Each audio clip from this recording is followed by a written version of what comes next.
Damn it! Why me? I can't get caught. Not like this. I've got to find someone to pin this on. Someone like him. I'll make it look like he did it.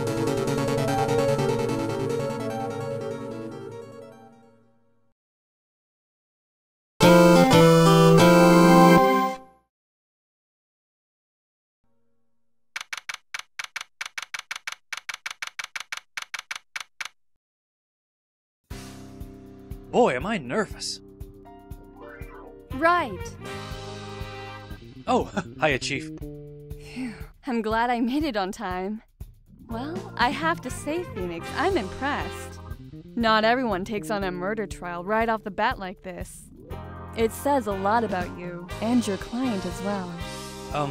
Thanks. Actually, it's because I owe him a favor. A favor? You mean you knew the defendant before this case? Yes. Actually, I kind of owe my current job to it. He's one of the reasons I became an attorney. Well, that's news to me. I want to help him out any way I can. I just really want to help him. I owe him that much. It's over! My life! Everything, it's all over! Isn't that your client screaming over there? Yeah, that's him.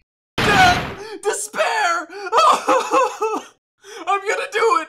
I'm gonna die! It sounds like he wants to die. Yeah. Nick! Hey there, Larry.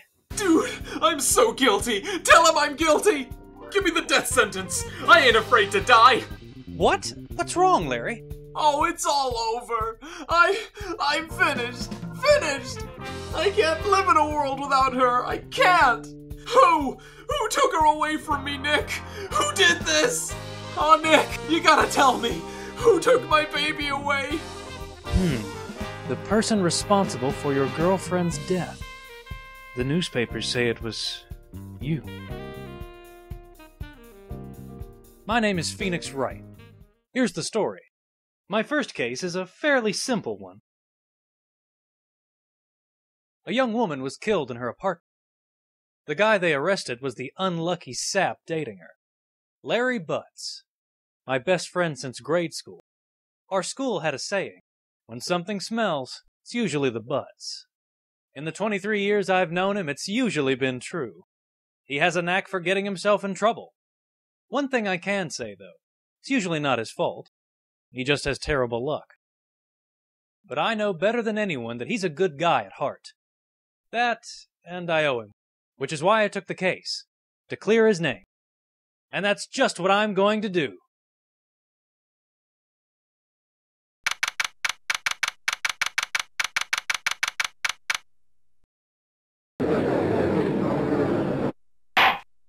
The court is now in session for the trial of Mr. Larry Butts. The prosecution is ready, Your Honor. The, defense is ready, Your Honor. Mr. Wright, this is your first trial, is it not? Yes, Your Honor. I'm, a little nervous. Your conduct during this trial will decide the fate of your client. Murder is a serious charge. For your client's sake, I hope you can control your nerves. Thank you, Your Honor. Mr. Wright, given the circumstances, I think we should have a test to ascertain your readiness. Yes, Your Honor. Hands shaking, eyesight fading. The test will consist of a few simple questions. Answer them clearly and concisely. Please state the name of the defendant in this case. The defendant? Well, that's Larry Butts, Your Honor. Correct. Just keep your wits about you and you'll do fine. Next question. This is a murder trial. Tell me what's the victim's name? The victim's name is Cindy Stone. Correct. Now tell me what was the cause of death. She was struck once by a blunt object. Correct. You've answered all my questions. I see no reason why we shouldn't proceed. You seem much more relaxed, Mr. Wright. Good for you.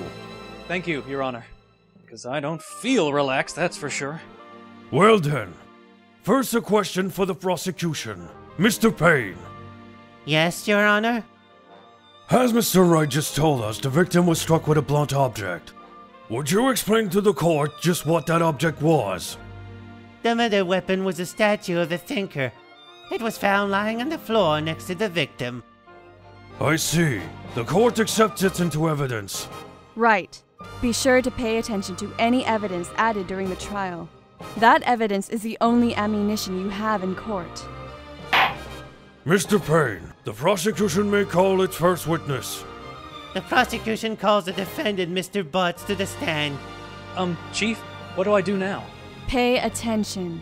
You don't want to miss any information that might help your client's case. You'll get your chance to respond to the prosecution later, so be ready. Let's just hope he doesn't say anything unfortunate. Uh-oh. Larry gets excited easily. This could be bad.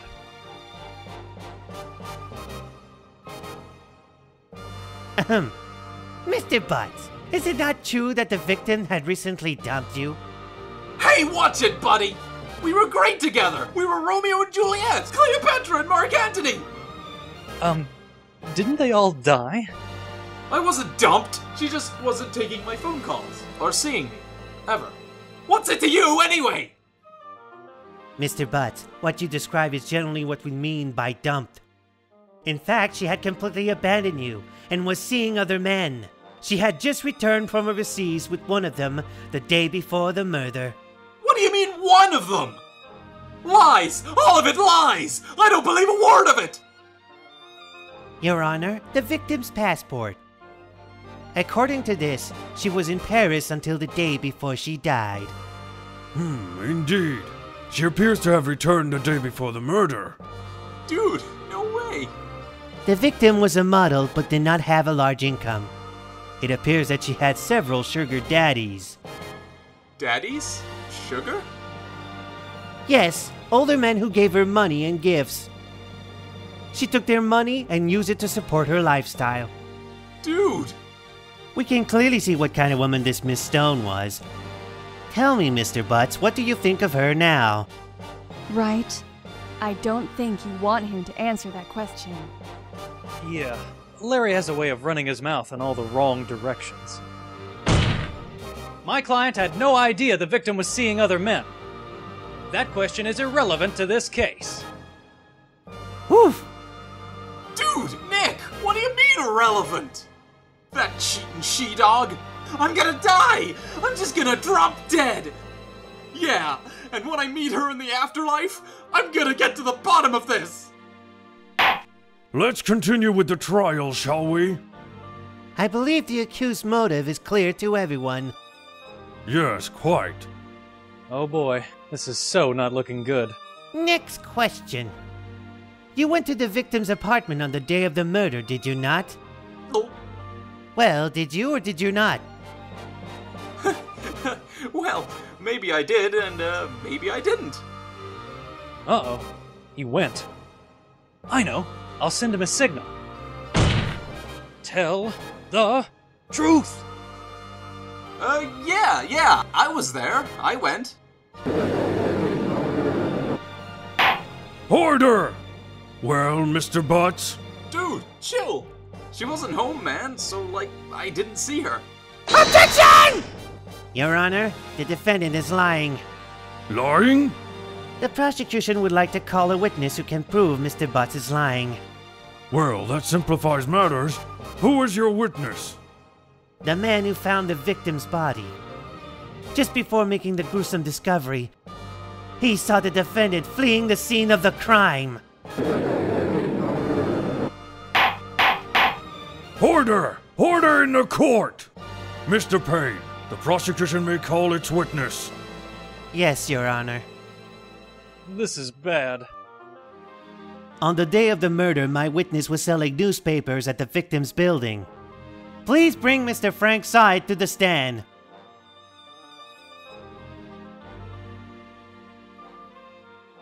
Mr. Side, you sell newspaper subscriptions. Is this correct? Oh, yes, newspapers, yes. Mr. Side, you may proceed with your testimony. Please tell the court what you saw on the day of the murder.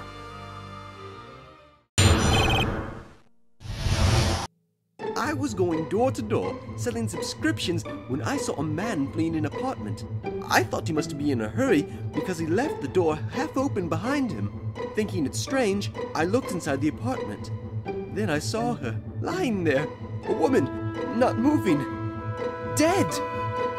I quailed in fright and found myself unable to go inside.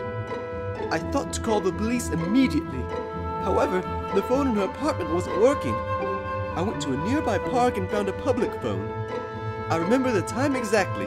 It was 1:00 p.m. The man who ran was, without a doubt, the defendant sitting right over there. Larry, why didn't you tell the truth? I can't defend you against a testimony like that. Incidentally, why wasn't the phone in the victim's apartment working? Your Honor, at the time of the murder, there was a blackout in the building. Aren't phones supposed to work during a blackout? Yes, Your Honor. However, some cordless phones do not function normally.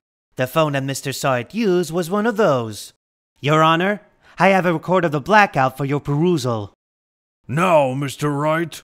Yes, yes, Your Honor. You may begin your cross-examination.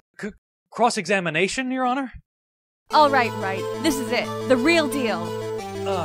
What exactly am I supposed to do? Why, you expose the lies in the testimony the witness just gave. Lies? What? He was lying? Your client is innocent, right? Then that witness must have lied in his testimony. Or is your client really guilty? How do I prove he's not? You hold the key. It's in the evidence. Compare the witness's testimony to the evidence at hand. There's bound to be a contradiction in there. First, find contradictions between the court record and the witness's testimony. Then, once you've found the contradicting evidence, present it and rub it in the witness's face. Okay.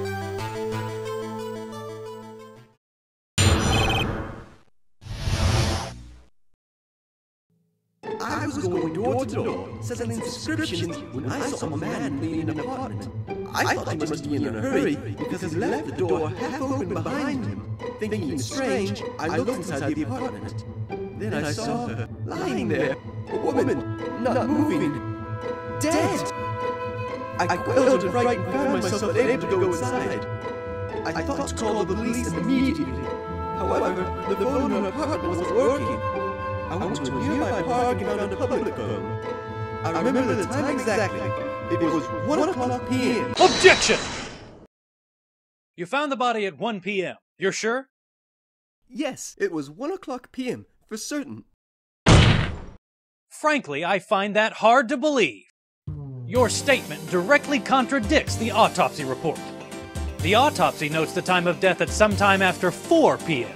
There was no body to find at 1 p.m. How do you explain this 3-hour gap? Oh, that. Objection! This is trivial. The witness merely forgot the time. After his testimony, I find that hard to believe. Mr. Sawit, why were you so certain that you found the body at 1 p.m.? Gee, that's a really good question. Great job, Wright. Way to put him on the spot. That's all you have to do. Point out contradictions. Lies always beget more lies. See through one, and their whole story falls apart. Wait, I remember now. Would you care to give your testimony again?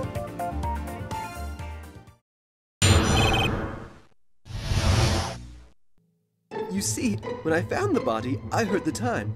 There was a voice saying the time. It was probably coming from the television. I guess the victim must have been watching a video of a taped program. That's why I thought it was 1:00 p.m. Terribly sorry for the misunderstanding. Objection! Hold it right there. The prosecution has said there was a blackout at the time of the discovery. And this record proves it. You couldn't have heard a television or a video. Yeah! The defense has a point. Do you have an explanation for this, Mr. Sard? No, I find it quite puzzling myself, quite. Aha! Wait, I remember now. Mr. Sard? The court would prefer to hear an accurate testimony from the very beginning. These constant corrections are harming your credibility. That, and you seem rather distraught. Yeah. My apologies, Your Honor. It must have been the shock at finding the body. Very well, Mr. Sard. Let's hear your testimony once more, please.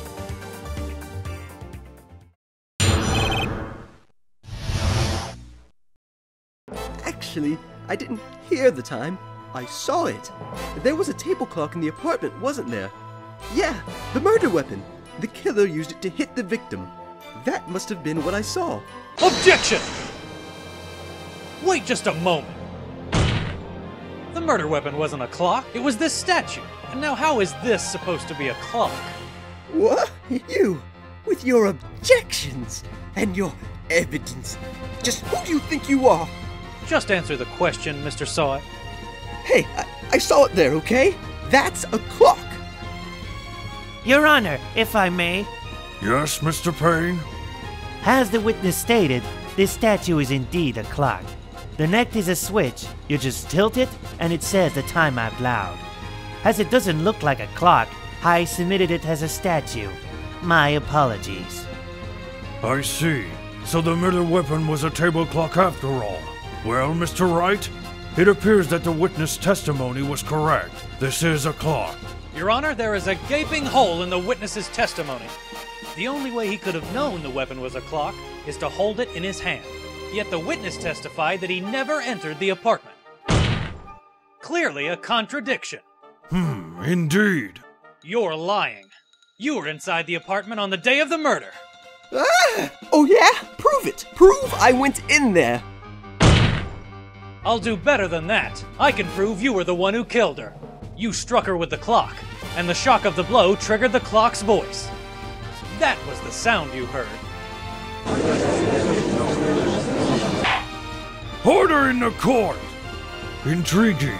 Please continue, Mr. Wright. Yes, Your Honor. Mr. Saw It. The sound must have left quite an impression on you. Understandable, since the murder weapon spoke just as you hit the victim. That voice was burned into your mind. That's why you were so certain of the time. Objection! What's the meaning of this? This is all baseless conjecture. Baseless? Just look at the witness's face. Would the witness care to elaborate? Did you strike the victim with the clock? That day, I never... Look, the clock. I saw... Shut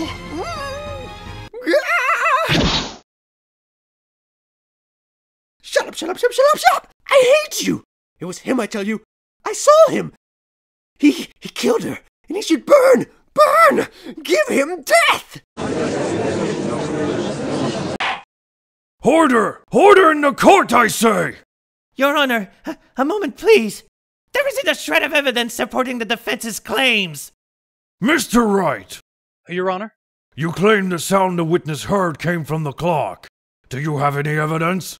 Yes, Your Honor. The sound Mr. Saw It heard was definitely this clock.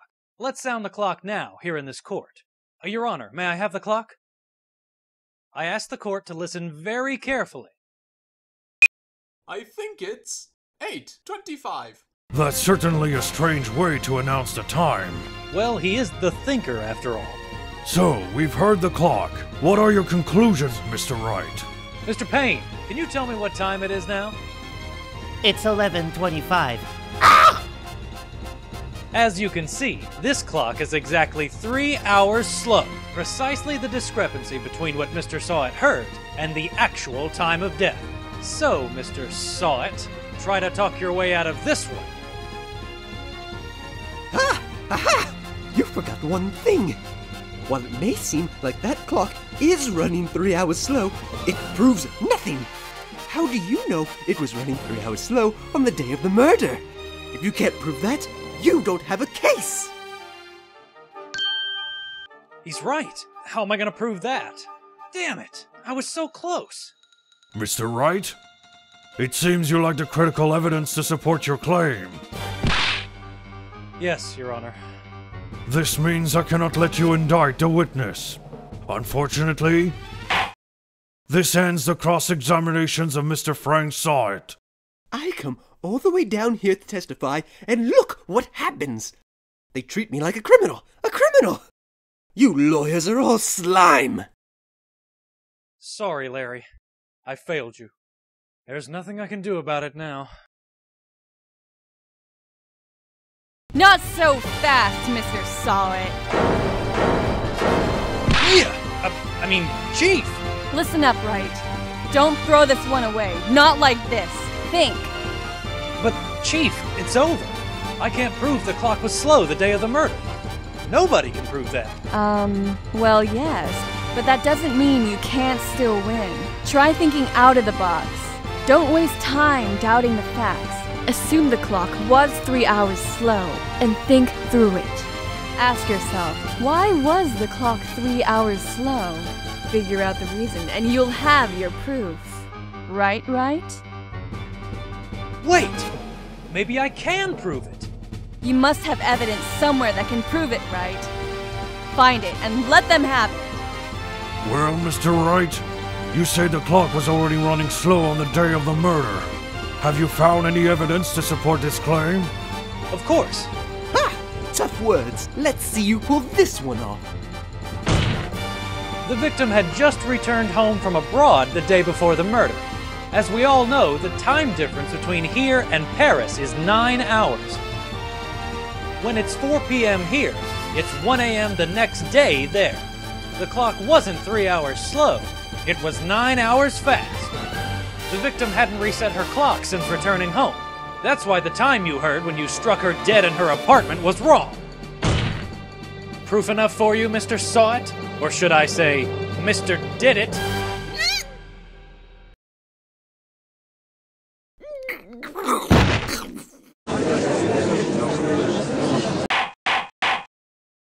Order! Order, I say!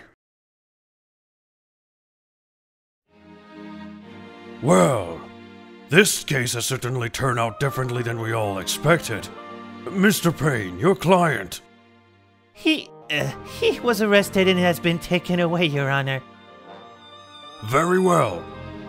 Mr. Wright? Yes, Your Honor? I have to say I'm impressed. I don't think I ever seen someone complete a defense so quickly and find the true culprit at the same time. Thank you, Your Honor.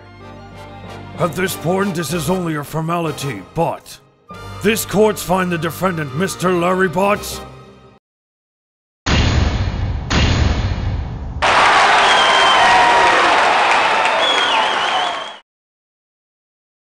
It turns out that Frank Saw It was a common burglar. He posed as a newspaper salesman to check and see when people were out of the house. That day. When Larry went to her apartment, the victim wasn't home. After he left, Mr. Saw It let himself in to do his dirty work. While he was searching her place, the victim returned. Flustered, Mr. Saw It grabbed the nearest blunt object he could find.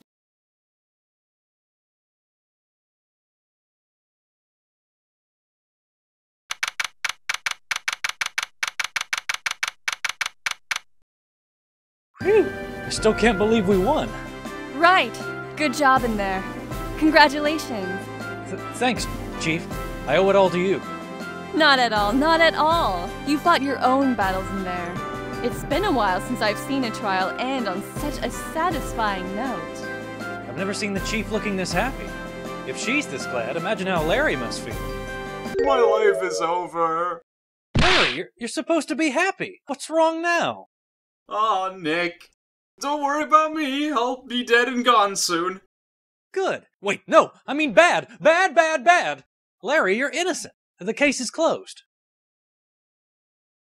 But my Cindy Wendy's gone, man. Gone forever. Congratulations, Harry. Harry? Yes, you. I can practically see the headlines now. Harry Butts, innocent. Thanks. I really owe you one. I won't forget this. Ever. Let's celebrate. Dinner? Movie? My treat? Oh no, I couldn't. Hey, I was the one who got you off the hook. Oh, hey. Here, take this. It's a present.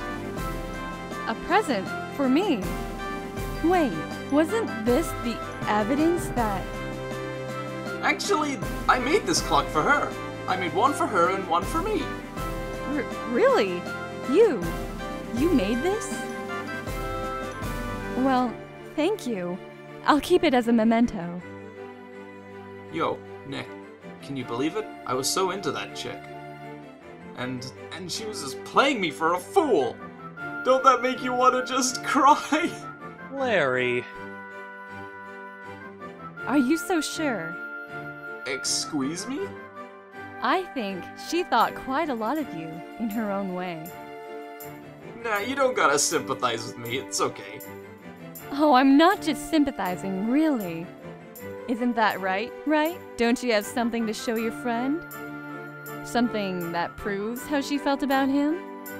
Huh? Oh, yeah, right. Check this out, Larry. Proof positive that you weren't just some chump to her. Huh? Where'd you get that clock? This is the clock you made for her, Larry. She took it with her when she traveled. She probably just needed a clock, that's all. You think so? It's a pretty heavy clock to take traveling. Well, make of it what you will. Hey, Nick. I'm glad I asked you to be my lawyer.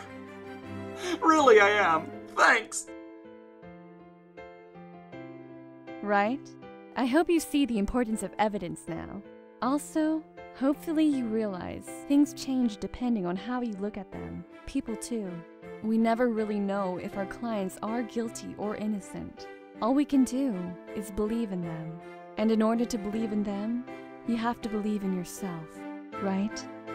Listen, learn, grow strong. Never let go of what you believe in. Never. Well, I think our work here is done. Shall we be off? Yeah, I guess so. Say, how about dinner? On me? We'll drink and toast to innocent butts. Yeah. Oh, speaking of Harry, you were saying part of why you became a lawyer was because of him. Yeah, part at least. You'll have to tell me more about it sometime. Maybe over drinks? And so my first trial came to a close. Larry slapped me on the back and said, "Gee, Nick, it's good to have friends, but I'm pretty sure he's not going to pay me. Unless you count the clock he gave me." I didn't know it then, but that clock was soon going to be at the center of another incident. And my promise to tell the chief about me and Larry would be one promise that I wouldn't be able to keep.